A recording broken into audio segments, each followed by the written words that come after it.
Good morning, folks.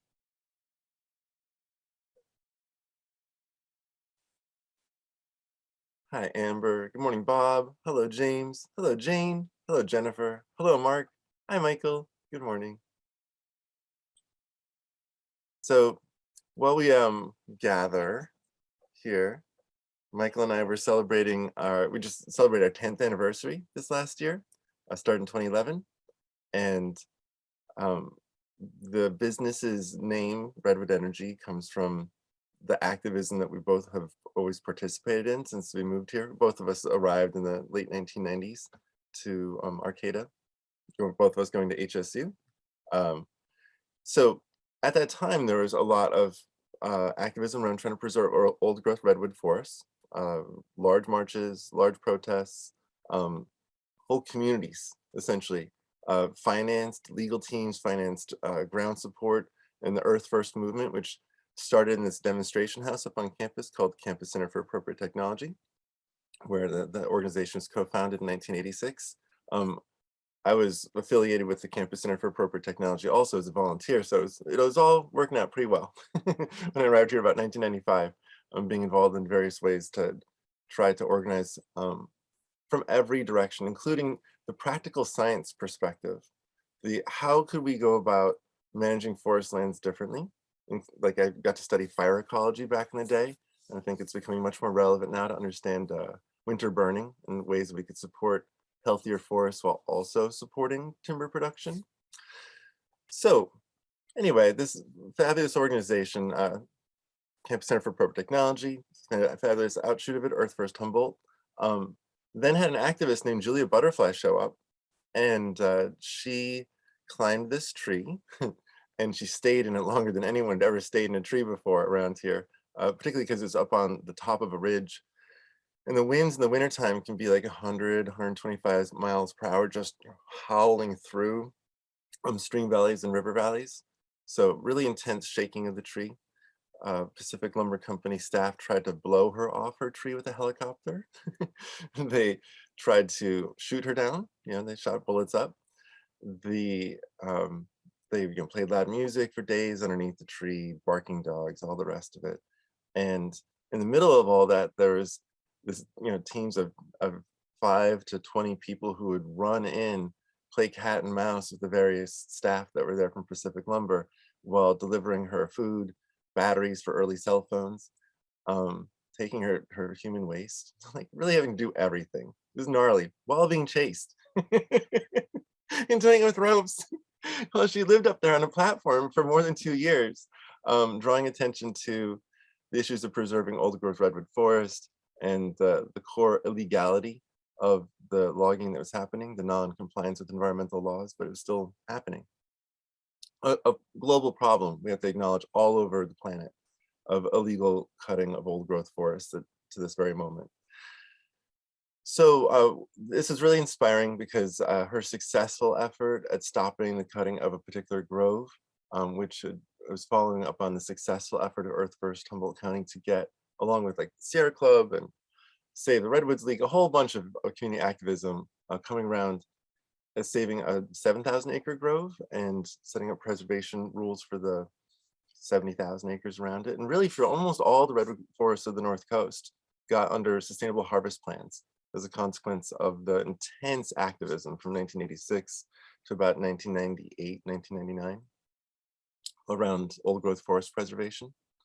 So I got to be part of that. It was a real honor and a very exciting, informative experience about sometimes what it takes to succeed in the face of really large opposition. So now I think we're at 10 o'clock, and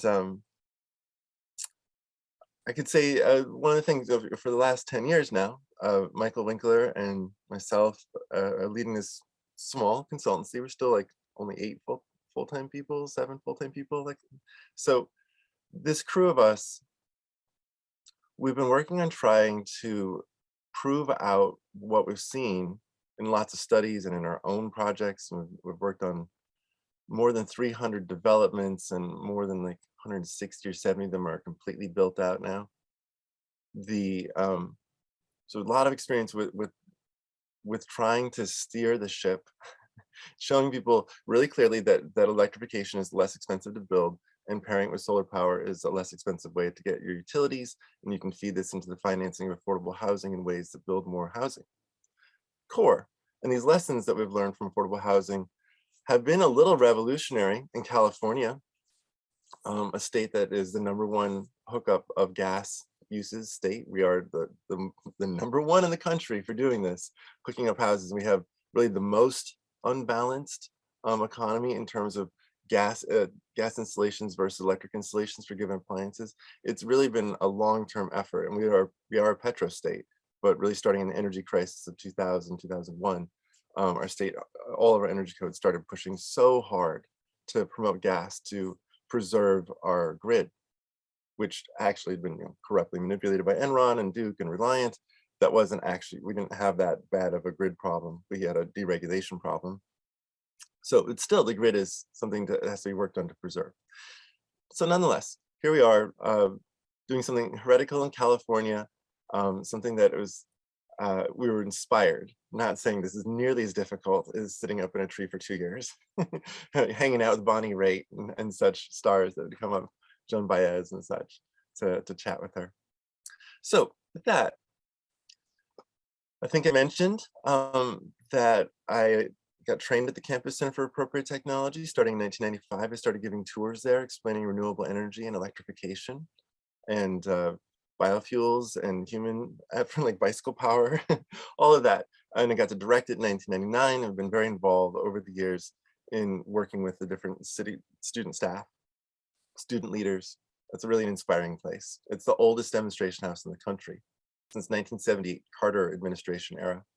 So then I worked for a few years as a high school science teacher, got some solar arrays up on the high school, but really found my calling in development as opposed to teaching the next generation. I really wanted to teach the current generation because the problem is so pressing.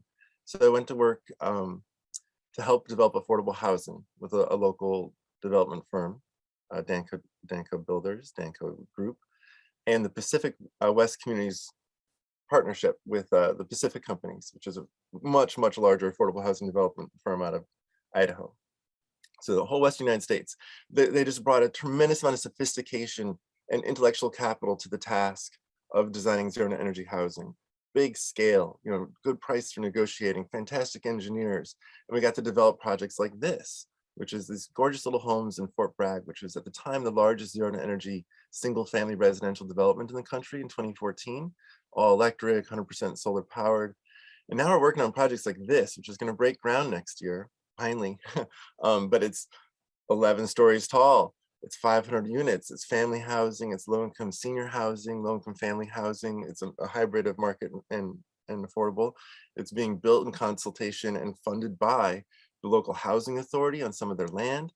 It's got a 9-story tall PV wall on both the north and the south side. The north side, the city required them to put up a facade that looked like the south side, and they found it was less expensive to get real solar panels that were kind of defunct, that they'll still wire and use though. There's kind of older models, not so great. So there's gonna be solar on both north and south, and canopies all over with gardens underneath. Pretty epic, and it's passive house. It's done by the leading passive house architects in the country.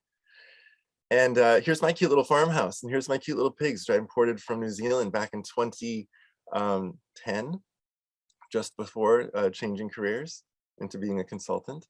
I'm going to talk about these pigs a little bit later. They're very cute. We have about 100 piglets a year, and literally behind this window is the pigs. This is called the barnacle, my office. That's the barn, the birthing barn. It's sod roofed. Right above me is a nice sod roof. Okay, so I would like to take you on a technical tour of the all-electric 2035. So at that time, I might be retired. I'd be like 60 or so, and it's possible that I would actually go into my next version of dream, which is to be a fruit farmer. I planted a fruit forest. I'm gonna chat about that also. So I'd like to be like these folks who are retired and are the former co-owners of a Fort Bragg bead store, and they're living at the cottage at Cypress. That picture just showed. There's 26 homes. Right now they're almost done building another 80. The city of Fort Bragg loved them because they're all so cute. They're like little candy colors, and they're all perfect. Each of these houses is more than 100% offset. This is also one of the first places we put in EV chargers thanks to Roger, who did it for free as a solar installer. He has a gorgeous little 1960s era VW Bug that's electric that he's converted many years ago. He's a leader in the local EV movement. So cute little house in 2035. Yeah.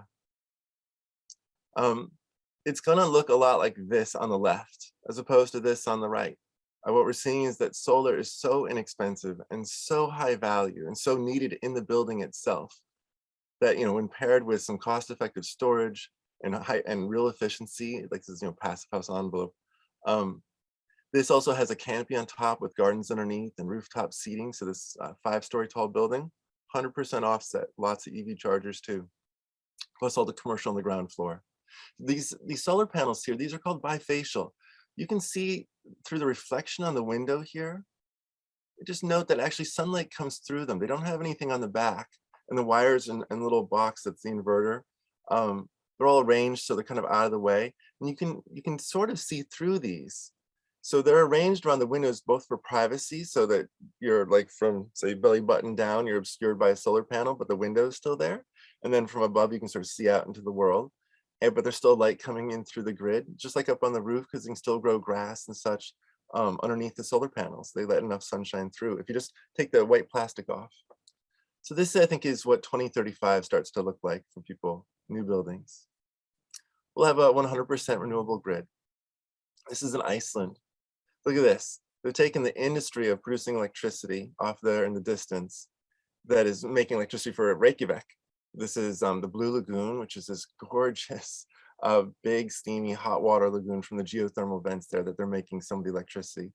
Iceland is a nearly 100%, it's like 99% renewable grid with a mixture of hydro and geothermal. And I went there for my honeymoon, and I can tell you that swimming in the hot springs of Iceland was unforgettably magical. It's just, and this is a beautiful, I mean, it's beautiful. It's a great vision. You can go there and you see all the greenhouses growing tomatoes under sunshine inside in the winter. And you're like, oh, that's from geothermal power. That's awesome. Like my fresh tomatoes in the winter.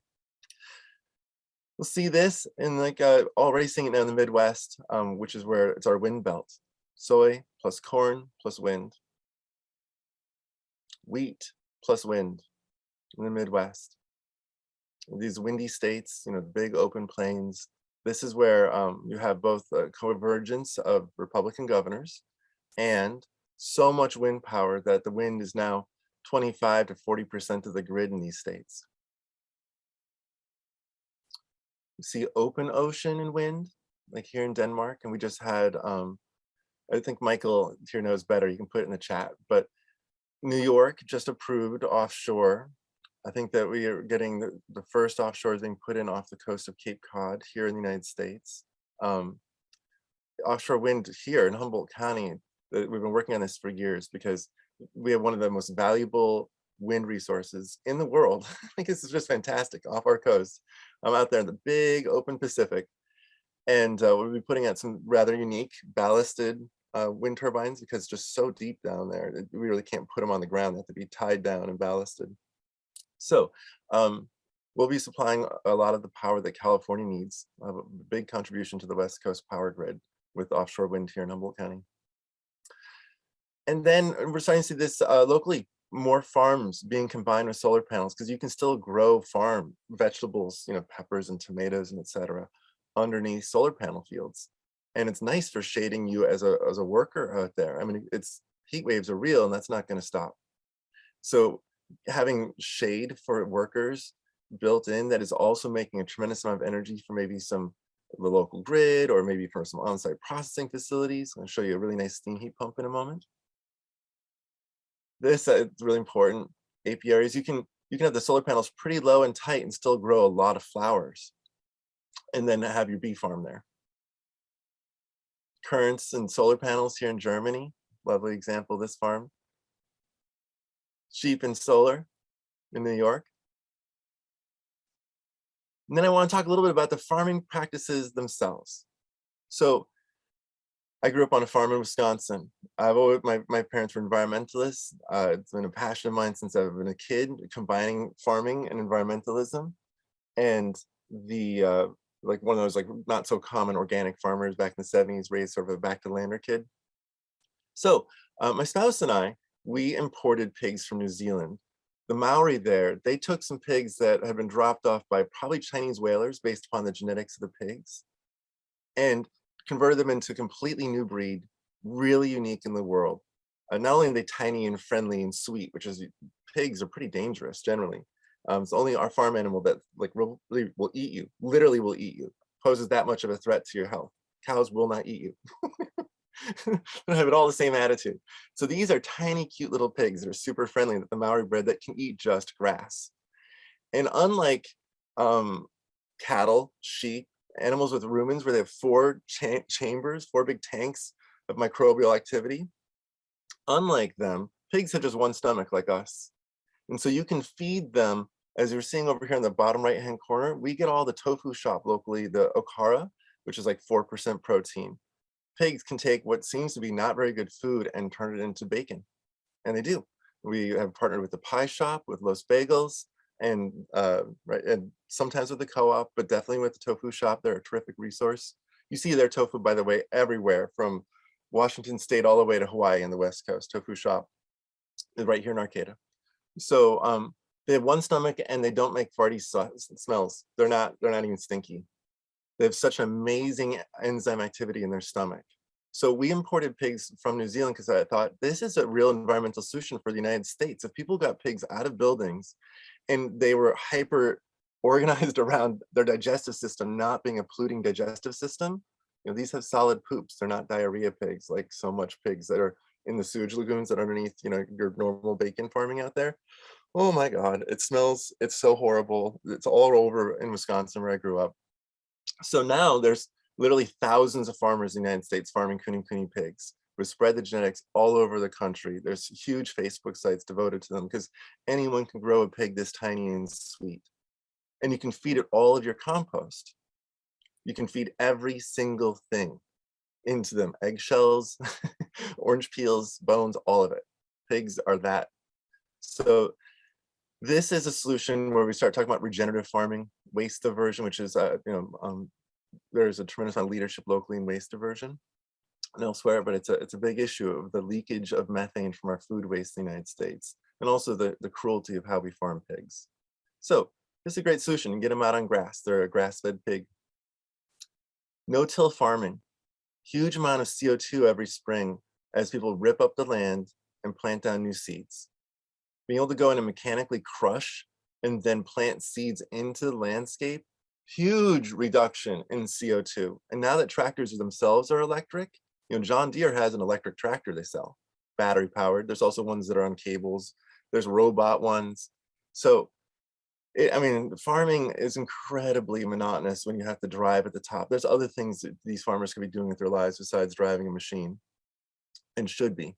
So, and then this is what I've been working on. I have a whole little booklet here on how to farm fruit forests here locally. And the goal is to sequester carbon. Trees do that the very best, both in the ground with the roots and also up in the air. This is their job, is they sequester carbon faster than really almost anything else. Really good at that job. And start localizing our food supply. We're all very familiar with the amount of food miles that are associated, and making it really nutritious and wonderful and delicious and fun, and having like a little patch of woods. This is something that people can do, and also they don't have to irrigate. If you choose the right stuff, you can just plant plants that want to grow for a long time and choose the varieties that produce things you want, that are like oranges, nectarines. These are things that are lovely. You can grow nectarines in Wisconsin and Arcata, down in San Diego, like fantastic fruit. So there's a lot of resources out there, but this is what 2035, I think, is moving towards. This is part of the movement of sustainable agriculture and backyardism that really started in Australia with the permaculture movement.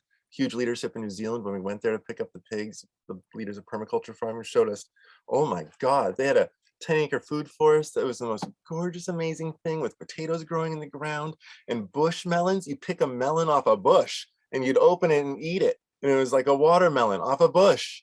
It's so nice. Because pears and persimmons and macadamia nuts, and just, oh my gosh, you can do all this.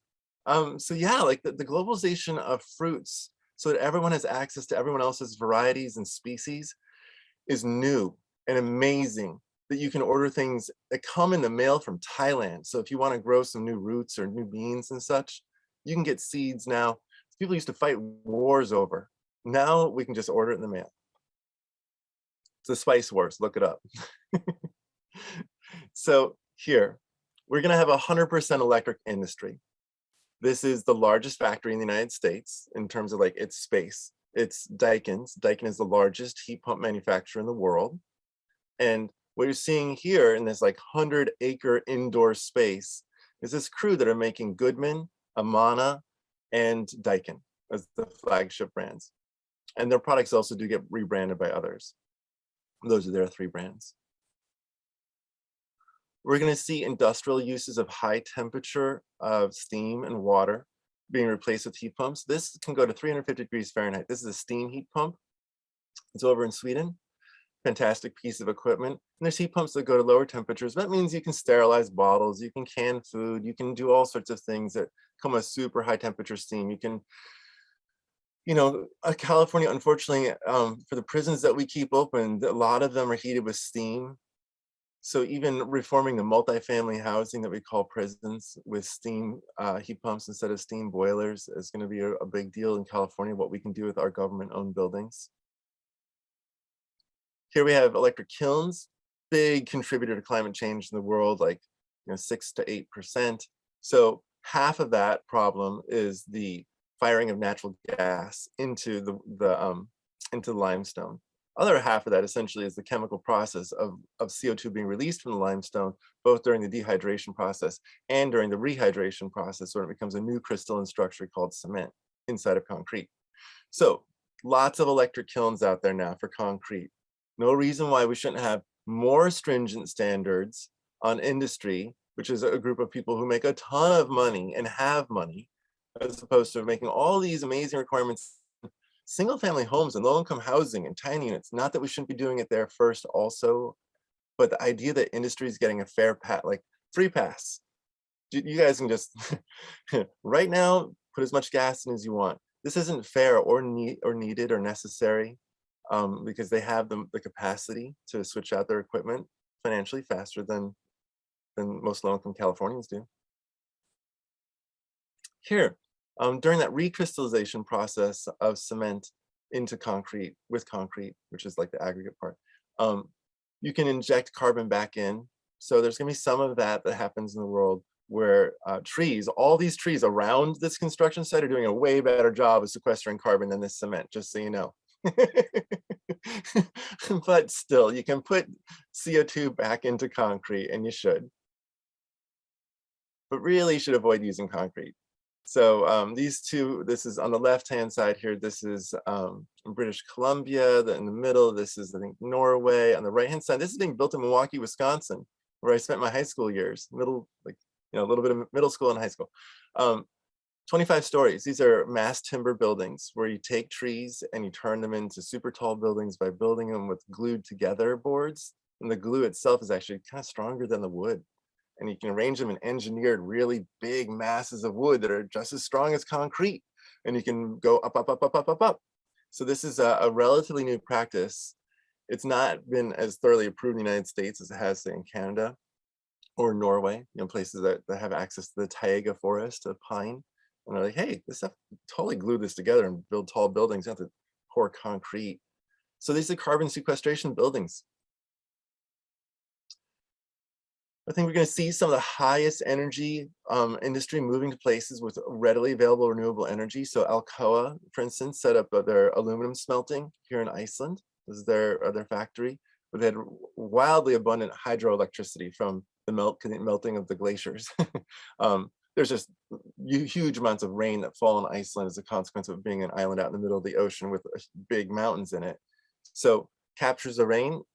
Everywhere you go, there's waterfalls, kind of amazing.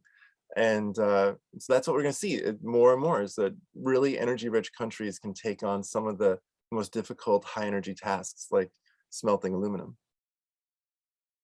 On the left hand side, this is an electric arc furnace. These are totally in use right now. There's no reason why we couldn't tomorrow say, everyone, electric arc furnaces, get rid of what you see on the right. That's the coal version. Doing the same job. One's electric, one's coal. Smelting, for steel. This is kind of amazing.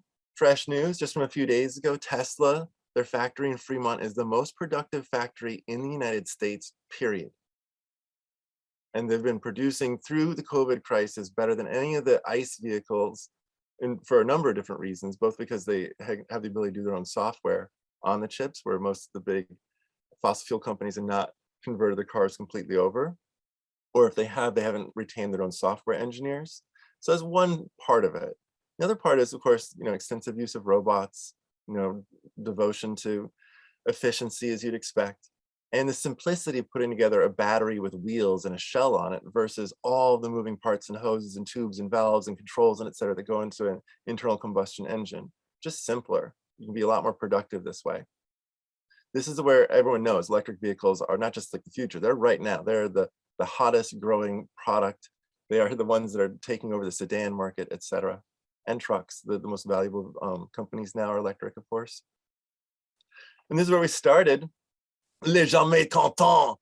This is like 1900, the fastest car in the world. You go 60 miles an hour. And the les jamais contents means, yeah, the never satisfied. This is sort of the origins of electric cars. Like, they really were faster. They could also go longer distances back in the day. But now, the Ford F-150, people who really popularized mass producing vehicles with the Model T, they are now making their electric truck that's coming out this year. And the F-150 is the largest selling truck and the largest selling car. It is the largest selling vehicle, period. Of all vehicles produced in the United States or sold, the F-150 is the #1 sold vehicle, period. So they're coming out with a Lightning. This Lightning just standard comes with 11 plugs, so you can run an entire construction site, and a 240-volt plug, so you can run pressurizing equipment and such. And if you get the extended range model, it also comes with the vehicle to building charging capacity. So you can take your house off grid during power outages and run it for days or weeks. Huge battery.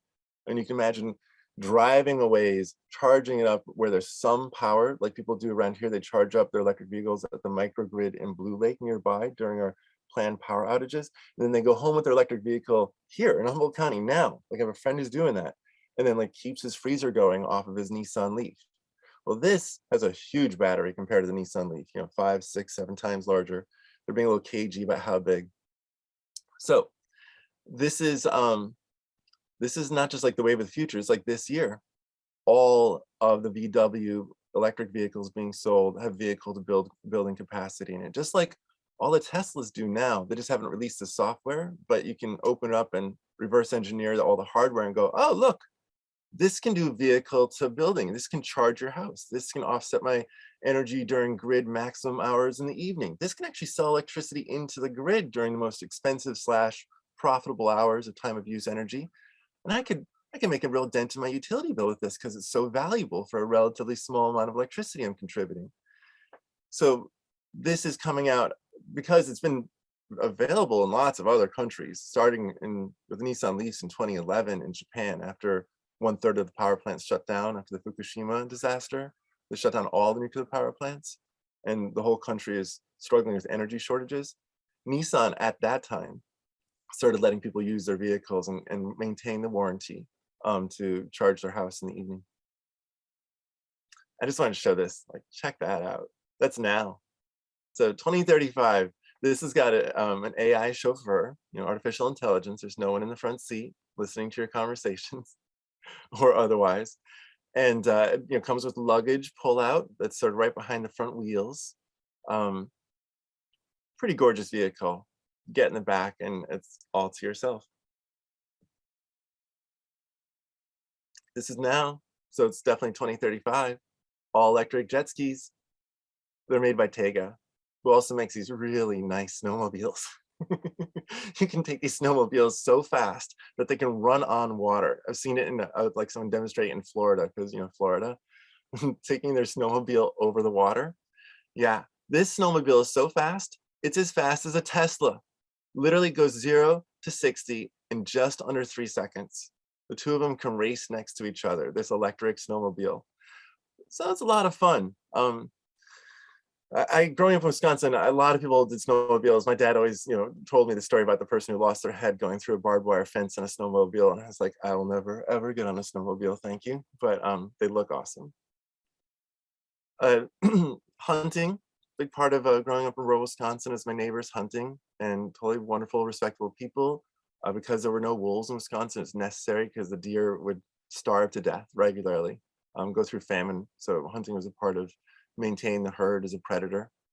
Regardless, just check it out. This is Rambo. This is an electric hunting bicycle, so that you can get out there and head back. It's really hard work dragging a dead deer. People have heart attacks every year.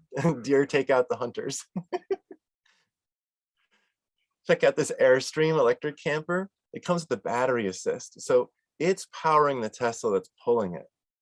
It's also all electric, and so it's powering the induction range and the lights and entertainment and the rest of it.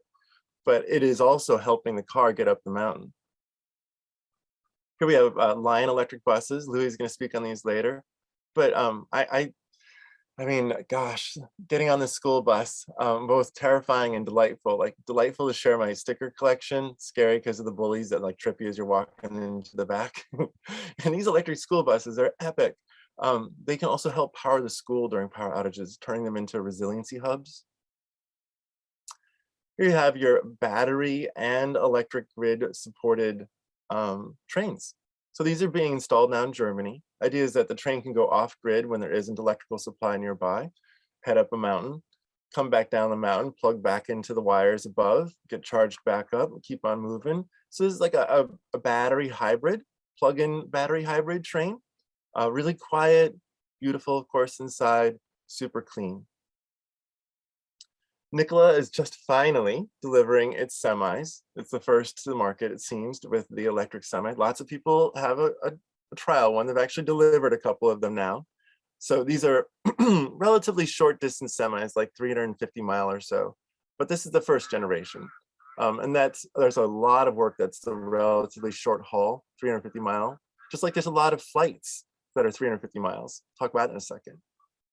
So transportation here. Here is the world's largest electric ferry over in Norway. It goes between multiple countries on its route, has a huge supercharger cable. Here's the Silent 80 on top, and it has also a Silent 100. These are completely battery and solar powered super yachts. They can go across the Atlantic. They've got multiple staterooms. You can see on the lower left-hand corner, they've got a hot tub that has a view of the movie center. You can see on the top, canopy solar all over them, completely silent. They're self-sufficient. They can go like 6 knots at low speed, 15 knots when they're really cruising. And you don't have to even plug them in. They have enough solar that they can go like 50 to even 100 miles a day, every day, just sailing down the coast. This is the world's largest sailing yacht here. Now we're starting to see sails being added to shipping barges. This is being delivered in 2024, I think it says there. My chat box is hiding it. So this is like 90% sail-powered transatlantic cargo ship. Here we have a small electric airplane, helicopters. Airbus has 3 different versions of electric planes they've got planned, which means they're building the prototypes, they're getting them tested, they're testing out the technologies. And now, I just barely got back on time, 10:29. I'm ready for any questions if there are any. And I'm just looking in the chat. Let's see here. Let's see, Jay Leno's 1909 electric car. That'd be fun to check out because Florida, yeah. Let's see, EV market growth and using risk opportunity versus risk benefit. See Canadian study by the CICC. Love the kite sail and freighters. Aren't those awesome? Rachel Graham. Adam Kluss says the car ferries between Sweden and Denmark are all electric and are huge. Link, awesome. Thank you all for putting messages into the chat with each other here. The idea of the retreat is that this is a community. As best we can make it. Hopefully this summer we'll get to be together in person, but we can actually support like 2 or 3 or more times people this way, and can pull in people from all over the country in a much more effective, low carbon way. This way, I'm loving these online events for their own strengths. Okay, I think that I should be transitioning though over to Pam Good, Elaine Yang, Laura Shagalov, and Elitza Shepard.